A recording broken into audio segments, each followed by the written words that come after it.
The Hermit's Cave. Bracken and briar my feet respire upon the windy road. The way is clear, I have no fear, the moon waxes as it glows. No man can see the pilgrim's deeds, their hearts and minds are slaves, as in the sod the pilgrims trod, unto the heart of the Hermit's Cave. No river too deep, no path too steep, they folly and they blunder. They disregard the weather tire and smile at claps of thunder. Heavy laden he cares for the maiden, his companion to the grave, and scratched and bruised from the winds so rude, they reached the Hermit's Cave. They make their home with sticks and stones, a fire to roar their welcome, and they in awe observe the stars, their protectors and their helpers. But the fire grows dim, and they must swim, through darkness they must brave, for the pilgrims yearn for logs to burn in the heart of the Hermit's Cave. They praise and sing to God their King, their ale to replenish, and give gratitude for drink and food, and the love of which God sendeth. In the moonlight's trace the pilgrims embrace, and into slumber gave. You can sense their love in the countryside, deep in the heart of the Hermit's Cave. The candle. Beginning in darkness, it begins to grow. Smoke pillar it builds, sparks into glow. Then sprightly it leaps and bounds upon a wick, like a ribbon of a maypole, around in a twist. All at once it shoots straight to heaven, like thunder, oh thunder, then calms within seconds. But its life, like you and I, 'tis reckoned. In the latter hour of the night does a beckon. For the flame in spirit, it's time to sleep, as the flame grows dim upon the wick ash deep. Goodbye, I say, fare thee well, old friend, till the next eventide, to review my work again. A life of prayer. Leave me in the quiet place, and I will pray in solitude. Let me speak my inner thoughts to one who truly hears me. There is beauty in prayer, 'tis submission of faults, a grateful conversation between an old friend who has known you since the dawn of time. No judgment here, only silence, no worries or cares of the world, just stillness, which is more than enough, waiting for inner peace in your soul. Some pray out loud, and others in silence, some in tongues, and others in vain.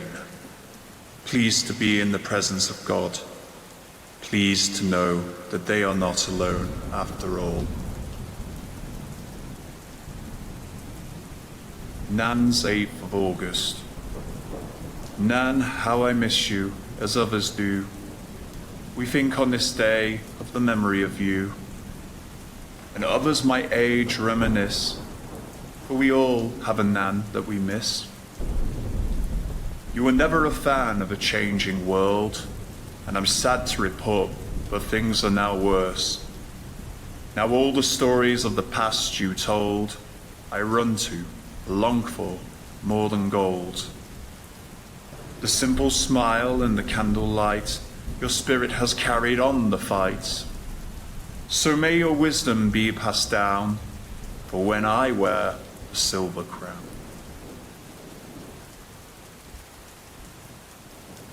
Saint Gabriel. Saint Gabriel, the fool for Christ, with beard of snow and eyes alight, drinks in an alehouse, glass by glass, and dances madly as onlookers laugh.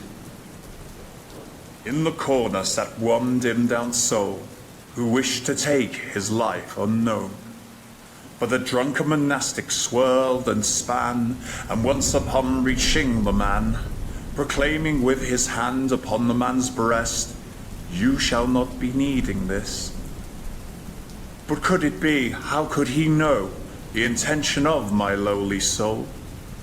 And with that Saint Gabriel took his leave, among the crowd's whooping and gaiety. As in the darkness shone a light, I guess we all need a fool for Christ. Show some kindness. We live in a world screaming for kindness. Even to the vast it extends. All starts with life and ends with death, but it's the middle that makes the means to an end. And what say thee, I lived my life? It was filled with hate and suspicion, and despite the social ladder climbed, I only knew doom and depression. Alas, no earthly treasure compares more than giving kindness to strangers. The most holy robes were adorned by those who brought gifts for a babe in the manger. Why be so rude? A smile would do. Give over pomp and importance, and let your speech flow for a nice word to know, instead of such awful despondence. Do not shuffle off this mortal coil with arrogance nor ignorant blindness. Be part of life. To the strangers you find, show love, compassion, and kindness. The saving truth. I feel a hand reach down to grab me from the wrath of my own making. For I, my love, fear for myself, I'm neither asleep nor waking. It calls me to humble my soul. For what I rejected, I now know alone. Glory be to the Lord. May repentance lead me to fear no more. The bile of lies are rejected. This my sacrifice. The new me is truth, and the old me is lies. Listen. In a world that is so loud, be silent. Listen, and you will understand. But speak, and you will miss the fullness. And when it is time to speak, you will tell a story, not just a verse. Political tides. I am thrown this and that way in political storms.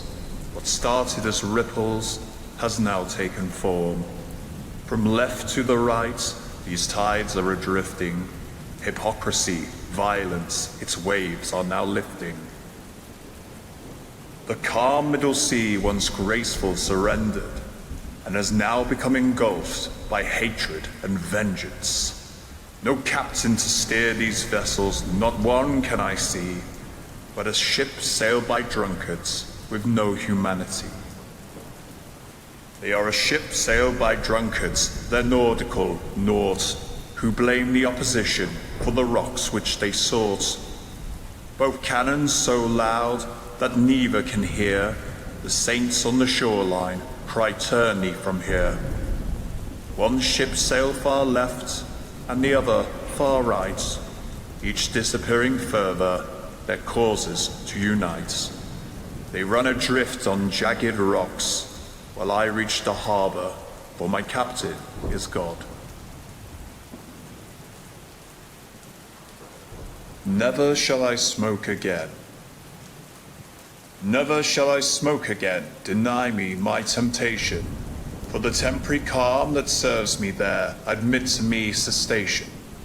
Take not of paper, not of pipes, break asunder, save my life.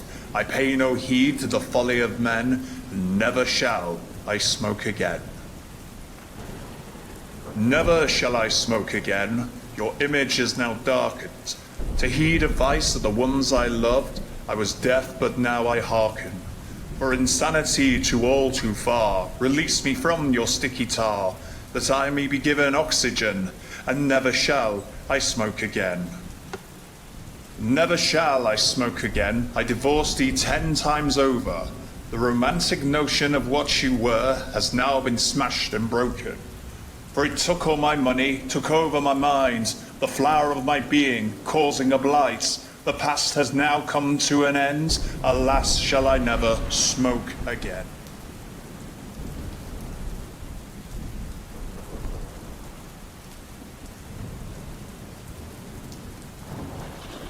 A painting to cherish.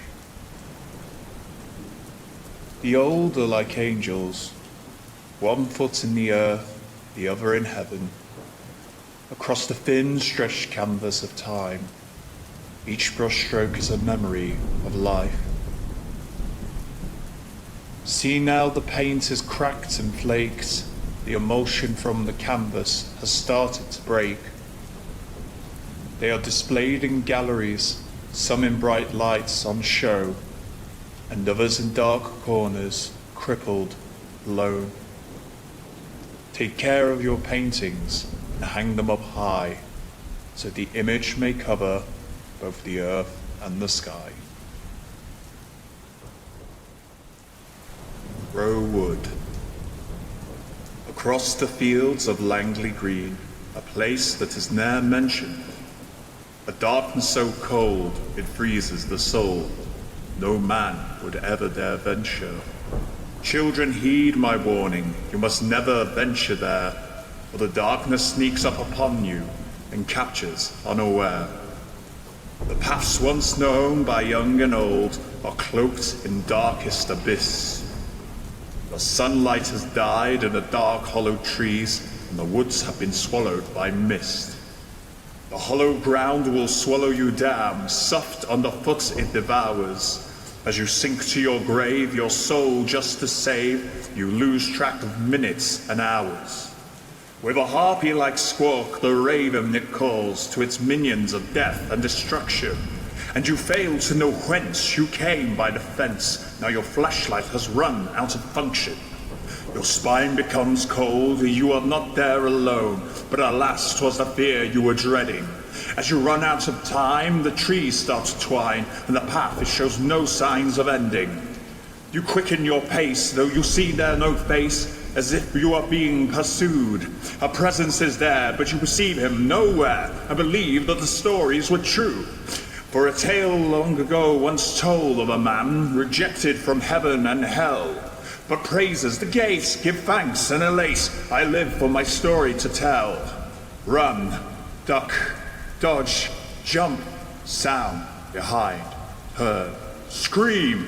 This is a nightmare that visits my dreams. Do they not know? Do they not know that they are surrounded by paradise? They walk past it, around it, all of the time. What they cannot traverse, they build on instead, and then proclaim that beauty is dead. Do they not know that they are free, free to be in control? They have no skills or imagination, so let London governors be in control. Do they not know they are not kings, but wear papier-mâché crowns, proclaiming to have compassion and knowledge from a second-hand Facebook feed that they found? Fools who live for the world are but ashes. The wolf's bane blooms. Let me call over windy moors, boggy ground on foot to wander, in servitude to nature's masters, and all the hours the wolf's bane blooms. Traverse the rocky hills of the peaks, or upon the track or crouch I travel. Seek wide and far the fields of wheat, all in time the wolf's bane blooms. Write me a letter or send me a card, for I am far from my love so long. Many a city have I passed through and kept in the darkest nights when the wolf's bane blooms. On day triumphant I shall return, my adventurous nature 'tis peaceful. One constant ghost has come to pass, the wolf's bane now is blossomed. The maid with lilies in her hair. Soft thy touch, O lowly maiden, fragrant thou hair of nature's breeze. Thou hair is filled with nature's lace, white lilies I give to thee. Like ice in winter, all water freeze, eyes glisten bound for heaven. O maiden wild as nature's call, I give to thee a feather. Turn from me not, nor shrink away, 'tis darkness does not suit thee. A maiden of your purest gifts, I give to thee a ruby. Lip meets lip, I'm seduced by your kisses. Let Eden's garden open its gates and sing. For I am ruly, thou shalt be mine truly. Marry me with this ring.